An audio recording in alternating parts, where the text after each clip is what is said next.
আপু, কাজ তো করেন মিডিয়াতে, ঠিক আছে। এখন এই নাকের পানি চোখের পানি একত্র করলে কি হবে? ঠিক আছে, আপনি এই সমাজে বিচার চাইয়ে কোনো লাভ নাই। এই সমাজে আপনার বিচার কেউ করবো না। আপনি ভালো কাজ করতেছেন, আল্লাহর দরবারে বিচার দেন। কেন আপু আপনারে কামড়াইলো চিমড়াইলো, এগুলো আল্লাহর দরবারে বিচার দেন আপু। অন্য কারো কাছে বিচার পাবেন না, এই দুনিয়াতে কেউ বিচার করবে না আপনার, ঠিক আছে। বুঝছেন স্বামী অথই আপু, আপনি বুঝছেন? তানজিন তিশাপুর বিচার আপনি আল্লাহর কাছে চান, ঠিক আছে। এভাবে অনলাইনে এসে লাইভে এসে কান্নাকাটি করে কোনো লাভ নাই, ঠিক আছে। পাবলিক একটু দেখুক, আপনার কান্না এটা দেখুক পাবলিক, কি বলেন? দেখাই তাহলে। তিশা আপুকে খুব আস্তে করে গালের মধ্যে জাস্ট একটু গালে হাত লাগাইছি, উনি ওইখানে আমাকে এমন ভাবে মারছে, আমার গালের মধ্যে এত জোরে জোরে মারছে আমার। এখানে যে দেখেন দাগ, খামচির দাগ টাগ, হাতে দাগ টাগ, রক্ত বের করে ফেলছিল কালকে। 50 মিনিট এরকম বাথরুমের মধ্যে আটকা থাকতো, কি খায় না খায় আমরা জানি না, ওনার গায়ে থেকে গন্ধ আসে, কেমন যেন পাগলের মতো অ্যাটিটিউড করতেছে। এখন উনি কি নেশা করছে কি নেশা করে না সেটাও আমি জানি না। আজকে আমি লাইভে আসছি একটা কথা বলার জন্য। আমার কাছে মনে হয় আমার এটা জানানো উচিত। সো আমি কখনো এইভাবে লাইভে আসিনি, ফর দ্য ফার্স্ট টাইম আমি লাইভে আসছি। সো আমি এই মুহূর্তে আছি হচ্ছে মানিকগঞ্জ।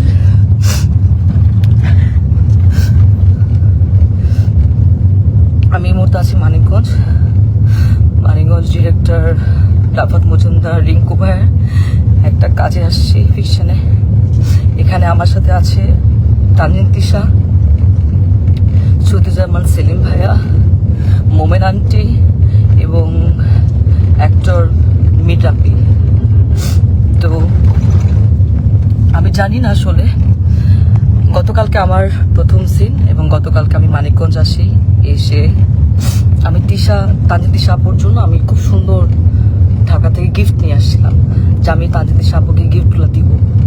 কারণ আপু এত সিনিয়র, আপু একটা ফিল্ম করতেছে, আপুকে উইশেসের জন্য আমি আপুকে আসলে গিফটটা দিই, কিন্তু আপু গিফটটা নেয় না এবং সে গিফট অ্যাকসেপ্টও করে না, এবং সেখানে সবাই ছিল, সবাই দেখছেও। তো আমি কিছু বলি না যে উনি হয়তো গিফট নেয় নেই, ঠিক আছে মেনে নিচ্ছি। তো আমার প্রথম সিনে আমি যখন শুরু করছি তখন সেখানে প্রথম সিনে উনি আমাকে, সিনের মধ্যে ছিল না, উনি আমাকে মেরে আমার এখানে যে দেখেন দাগ, খামচির দাগ টাগ, হাতে দাগ টাগ, রক্ত বের করে ফেলছিল কালকে প্রথম সিনে। এবং সেইটা যখন মনিটরে এসে আমি যখন দাঁড়াইছিলাম তখন রিঙ্কু ভাইয়া এবং সেলিম ভাইয়া দুজনেই বলতেছিল যে তিশার কি হয়েছে, তোমার সাথে কি কোনো ঝামেলা আছে আগে, ও তোমাকে এভাবে মারলো কেন বা কি আসে বিষয়। আমি তখন আসলে এক পর্যায়ে আসলে আমি বলেই দিছিলাম যে হ্যাঁ, এর আগে আমি যখন আসলে নাটকে মুশফিকুর ফারহানের সাথে কাজ করতাম অ্যাজ এ কো আর্টিস্ট হিসেবে, তখন তিশা আপু আমাকে এরকম ফোন দিয়ে থ্রেট দিছিল যে হ্যাঁ ফারহানের সাথে কাজ করতে পারবা না। আমাকে না, আরো অনেককে আসলে এরকম উনি ফোন দিয়ে থ্রেট দিছিল, যে পায়েলকেও, কেয়া পায়েল, তারপর আরো অনেককে এরকম ফোন দিয়ে উনি থ্রেট দিছে যে কাজ করা যাবে না। তো আমি তখন বলছিলাম ওই সময়টা যে আপু কেন আমি কাজ করব না, আমি তো আর্টিস্ট, আমি তো সবার সাথে কাজ করব, ফারহান ভাইয়ের সাথে কাজ করব, জোবান ভাইয়ের সাথে কাজ করব, সবার সাথে। ফারহান ভাইয়ের সাথে কেন কাজ করব না, কি সমস্যা কি? তখন আমি বলছি হ্যাঁ আমার ফারহান আমার জামাই হয়। আমি তখন কিছু বলি না, আচ্ছা ঠিক আছে মনে হয় পার্সোনাল ওনাদের ব্যাপার হয়তো।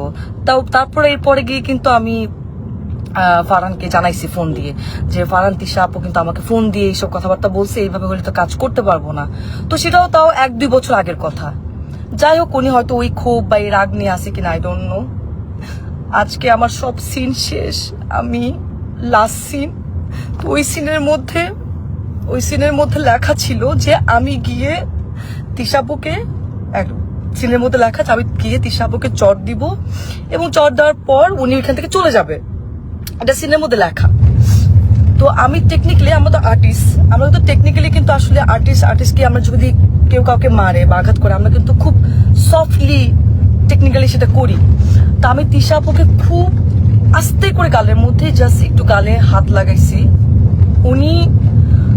উনি চলে যাওয়ার কথা ছিল, কিন্তু উনি চলে না গিয়ে উনি সিনের মধ্যে, ক্যামেরা ওপেন ছিল, ক্যামেরা ওপেনে সিন চলতেছে মানিকগঞ্জে, এখানে অনেক মানুষ ছিল, তারপর ডিওপি ভাই আরো সবাই ছিল, এডিটর সবাই ছিল। উনি ওইখানে আমাকে এমন ভাবে মারছে, আমার গালের মধ্যে এত জোরে জোরে মারছে, আমার গাল, আমার চোখ ফুলে গেছে। আর আমি আমি আমি মানে কথা বলতে পারতেছিলাম না, আর আমার এই জায়গাটা এত জোরে লাগছে, তো আমি নিতে পারি নাই।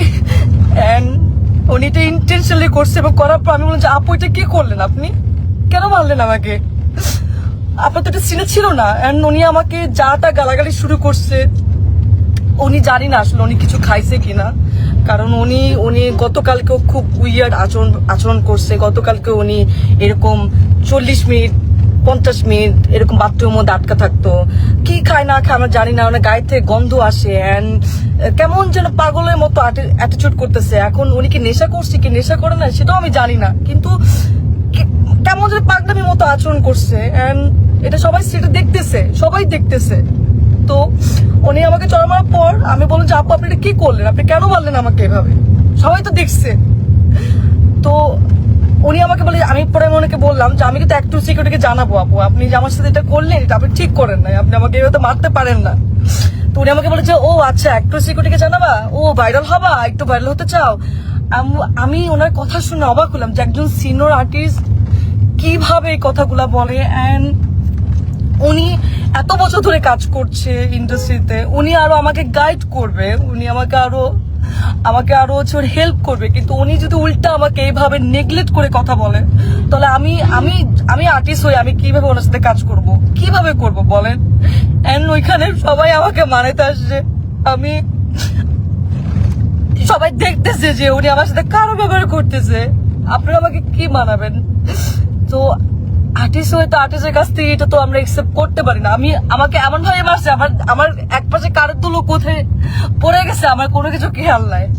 তো আমি এখন ঢাকায় চলে আসতেছি, আমি একটু সিকিউরিটিকে জানাবো যে একজন সিনিয়র আর্টিস্ট হয়ে এইভাবে যদি আর্টিস্টকে স্ক্রিনের মধ্যে শুটে যদি এভাবে মারে এবং যাচ্ছে তাচ্ছে ভাবে খারাপ ব্যবহার করে, তাহলে তো সেটা মেনে নেওয়া যায় না, এইভাবে তো কাজ করা যায় না। আমি তো এর আগেও মেহজাবিন আপুর সাথে কাজ করছি, কাজের দিন রাত্রি, সেখানে বিকি ভাইয়ের কাজ করছি। কই মেহজাবিন আপু তো আমাকে এত সুন্দর করে কিভাবে কাজ করতে হবে আমাকে সাজেশন দিছে, আমাকে এত সুন্দর করে ট্রিট করছে। তোমার কাছ থেকে আমি শিখছি, আমি তো ভাবছি আমি তিশা আপুর কাছ থেকে শিখবো, কিন্তু তিশা আপু আজকে যেটা করলো এটা তো আমার সাথে অন্যায় হয়েছে, এটা তো ঠিক হলো না, এটা তো একদমই ঠিক হলো। আমি তো কাজ করতে গেছি, আমি তো আসলে এটা তো আমি আশা করি নাই। তো যাই হোক, এখন সেলিম ভাইয়া ওনারা সবাই এখানে ছিলেন, সেলিম ভাইয়া ওনারা সবাই দেখছে, এখন ওনারা জানে ওনারা কি ডিসিশন নিবে। কিন্তু আমি ঢাকায় যাচ্ছি, আমি একটু সিকিউরিটিকে জানাবো যে ওনারা আসলে কি ব্যবস্থা নিবে। এবং আজকে যদি এরকম একজন আর্টিস্টের সাথে কাজ করে, মানে আমার যদি এই অবস্থা হয়, তাহলে যারা কাজ করছে প্রিভিয়াস বা তারাই বা কি ফেস করছে। তো আমি তো সবসময় আশা করি যে আমি যারা সিনিয়র, যারা মেহজাবিন আপু বা যাদের সাথে কাজ করব, কখনো সামনে যখন কাজ করব, তাদের কাছ থেকে আমি শিখবো।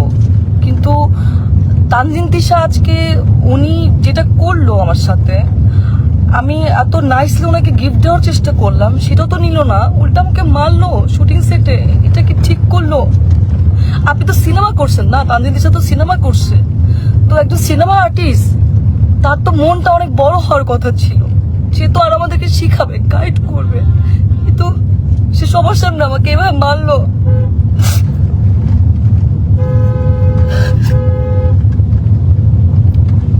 যাই হোক, আমি ঢাকায় যাচ্ছি, আমি একটু সিকিউরিটি ওনাদেরকে জানাবো, দেখি ওনারা কি ব্যবস্থা নেয়।